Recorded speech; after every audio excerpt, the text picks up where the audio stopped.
and it's just gotten insane. Traffic maps and motorists are seeing red in Asheville along I-40 and I-26 daily. The station's Skyview 13 drone captured the bumper-to-bumper chaos at the Captain Jeff Bowen Bridge. Yep.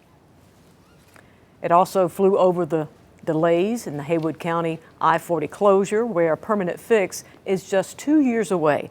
When I-40 opens in March, it will be at a reduced capacity. Investigative reporter Jennifer Emmert has the closure's impact, the work to return some traffic, and if that will ease congestion north of Asheville.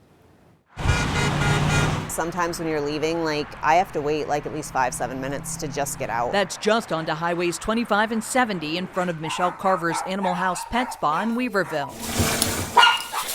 It makes pampering the most finicky fur kid a walk in the park compared to a ride home.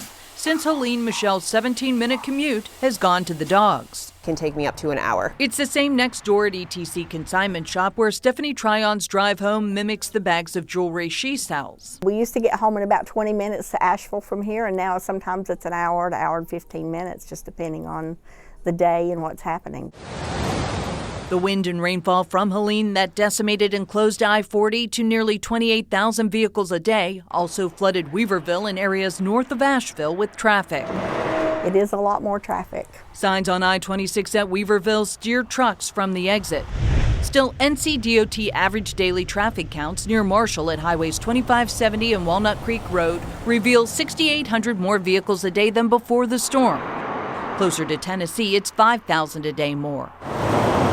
Our on-time traffic data over the last week caught I-26 East averaging 19 miles per hour around 4:30 p.m. and crawling at 14 miles per hour on the I-240 connector versus the 50 to 55 miles per hour posted.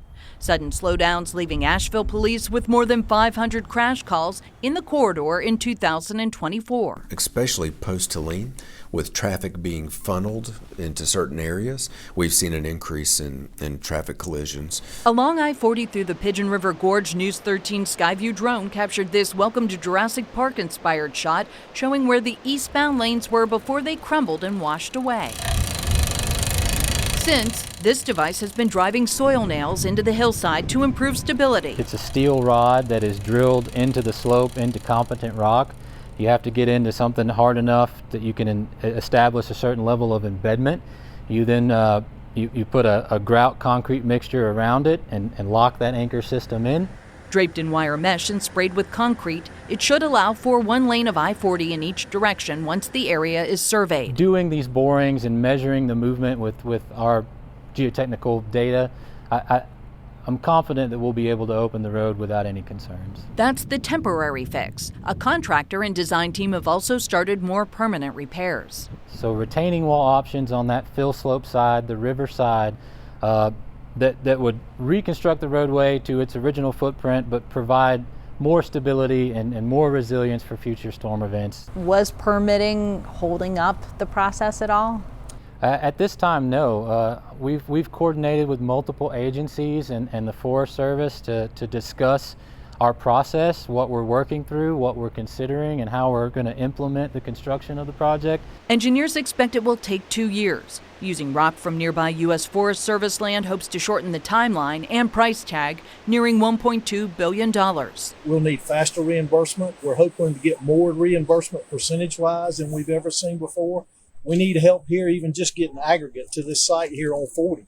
And so we're working with the federal government, USDOT, to make all those things happen. Most of the Congress has understood this disaster and the need for resources to help you rebuild.